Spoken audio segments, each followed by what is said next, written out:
Hello, thank you for joining with me. We are reading from A Course in Miracles, the complete and annotated edition. We are in the workbook for students and part 1 of the workbook. We are on lesson 189. I feel the love of God within me now. There is a light in you the world cannot perceive, and with its eyes you will not see this light. 389. Its eyes means the world's eyes. Not eyes, but eyes. The world's eyes, our physical eyes. For you are blinded by the world. Okay, and it with its eyes you will not see this light, for you are blinded by the world.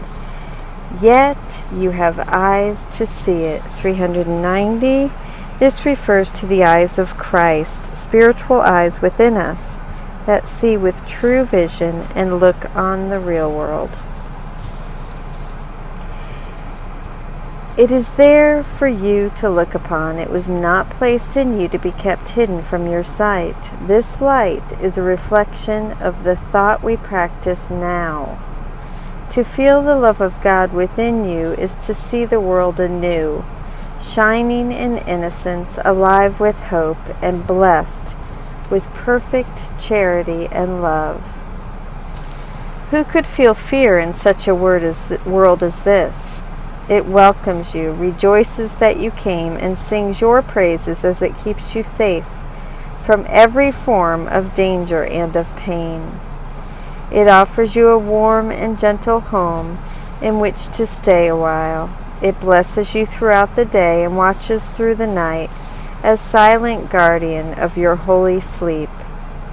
It sees salvation in you and protects the light in you, in which it sees its own.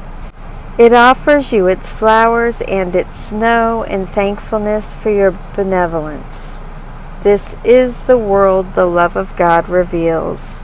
It is so different from the world you see through darkened eyes of malice and of fear that one belies the other.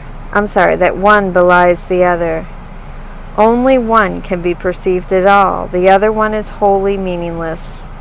A world in which forgiveness shines on everything and peace offers its gentle light to everyone is inconceivable to those who see a world of hatred rising from attack, poised to avenge, to murder and destroy. Yet is the world of hatred equally unseen and inconceivable to those who feel God's love in them.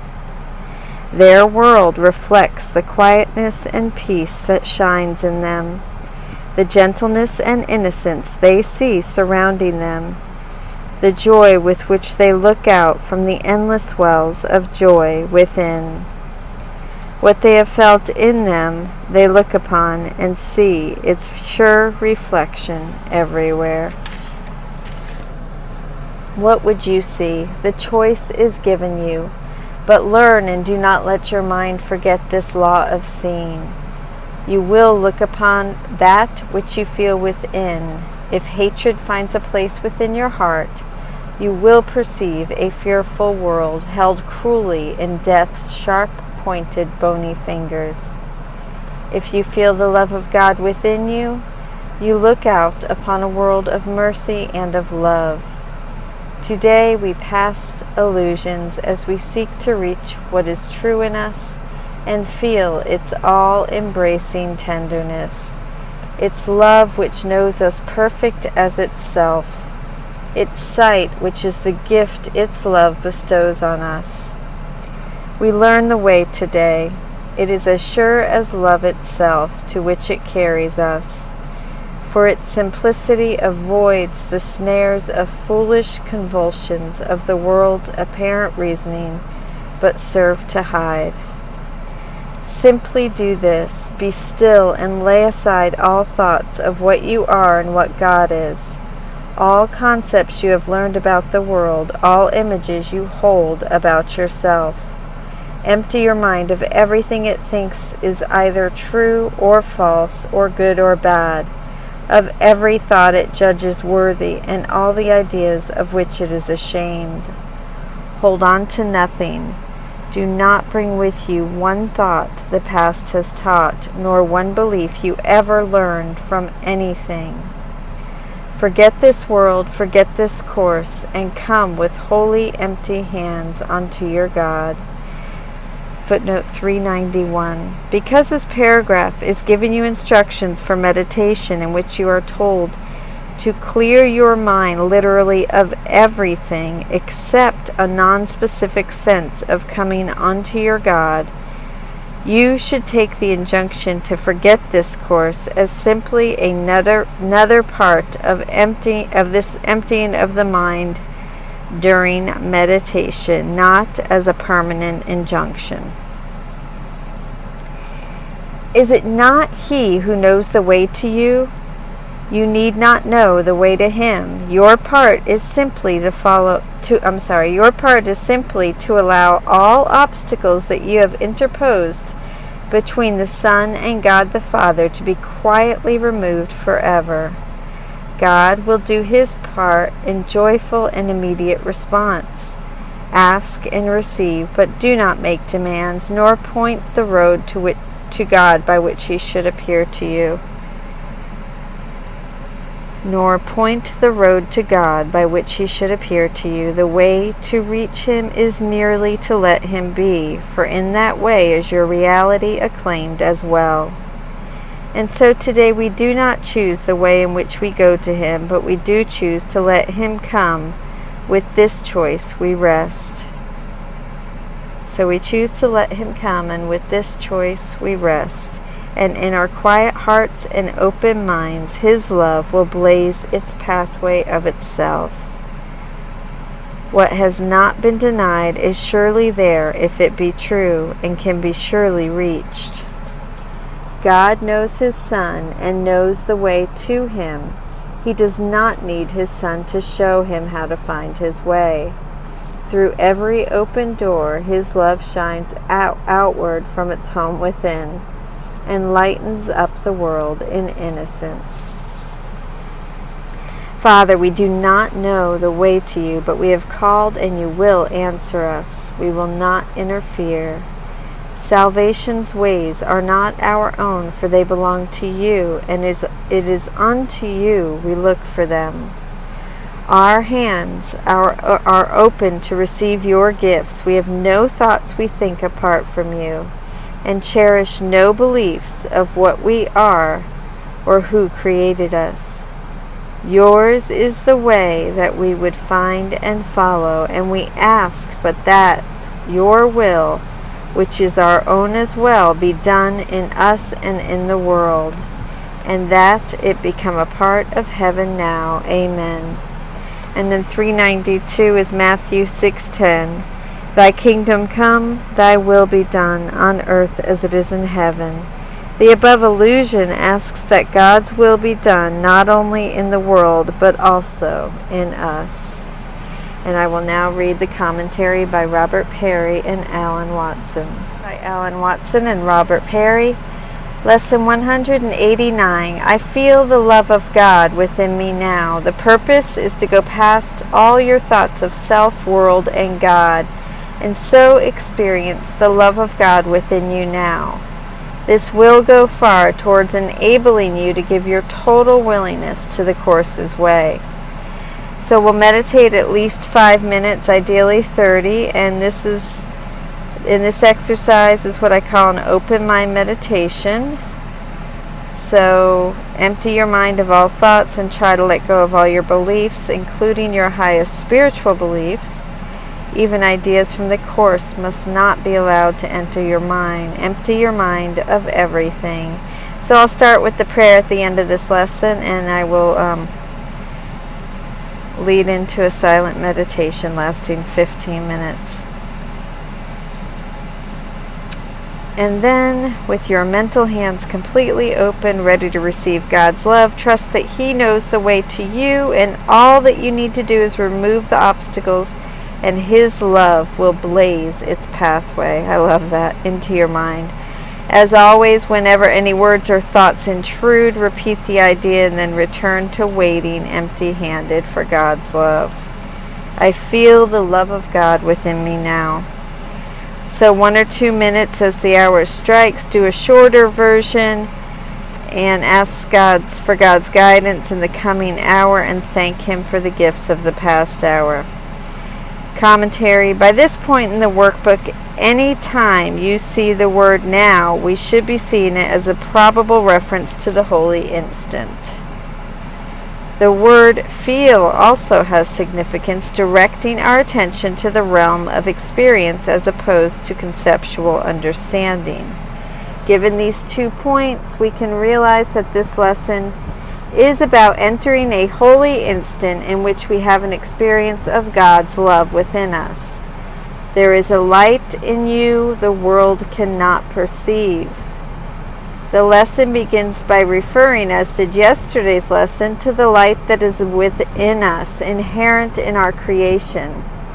It is not something visible to the body's sense organs, but quite visible to a different kind of sight. To see this light and to feel the love of God are synonymous. We are being directed to experience this other kind of seeing. We can see through darkened eyes of malice and of fear, or with a mind permeated with the experience of love's presence within the mind. What we see within determines how we see the world. Based on our state of mind, we either see a world poised for attack or a world that reaches out to bless us.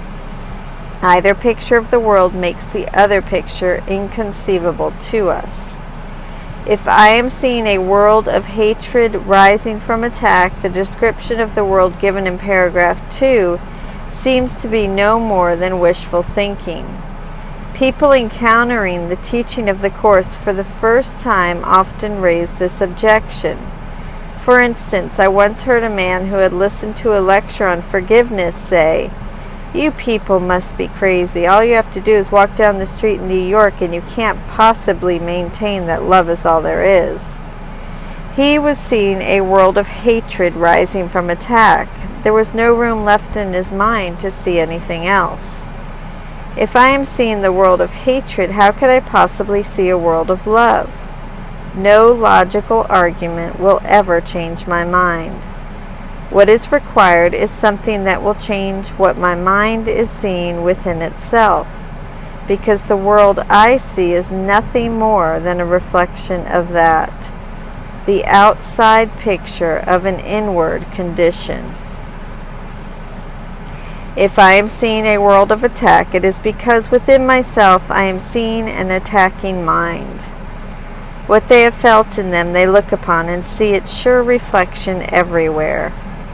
The holy instant can and does change that self-perception.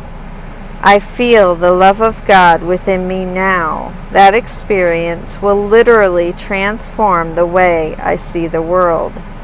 If you feel the love of God within you, you will look out on a world of mercy and of love. This is why we are asked to lay aside all thoughts of what we are, to be still and to allow something else to enter our minds. We are being asked to set aside, my set aside prayer, which isn't mine, but set aside every conclusion we have ever made about anything and everything, to allow for a moment at least, and I swear that prayer saved my life, all of it may be misinformed and misguided, and to come with wholly empty hands unto your God. In asking us to forget even this course, the lesson is not saying that an intellectual comprehension of the course is not useful, but it is saying that only something that transcends the intellect, and excuse me, I'm sorry, I had to sneeze.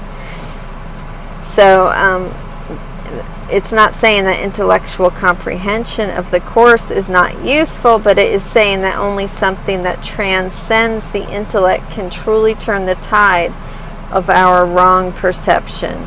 Even our understanding of the course, which is, it's our understanding, is bound to be distorted when it is based on a mind firmly rooted in fear and in the concept of self we have built up. We may mistakenly use that imperfect understanding to dictate to God the way He should come to us. So we are asked to even set this aside and to allow God to come to us in whatever way He wants to come. To forget the course is not a permanent principle, but a temporary expedient to be practiced in our moments of stillness. Forget everything, open mind for a new experience. And it's designed, oops, I'm sorry, my microphone dropped. Bear with me. I'm having a hard time these last few minutes.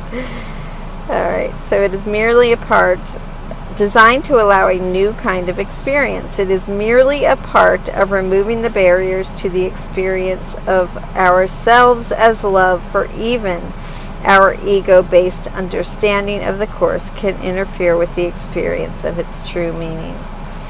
So we are being told when seeking the holy instant to lay aside any assumption that we understand anything at all. Let everything be open to change. If we are willing to do this, His love will blaze its pathway of itself. We cannot force ourselves to see the world differently, but if we can, just for an instant, see ourselves differently and feel the love of God within ourselves, the way we see the world will change of itself, because the way we see the world is the way we see ourselves. Thank you so much for joining with me. Please join me for the 15-minute meditation. It's just going to be silent with my AC running in the background. So, Lesson 189, July 8th. I feel the love of God within me now.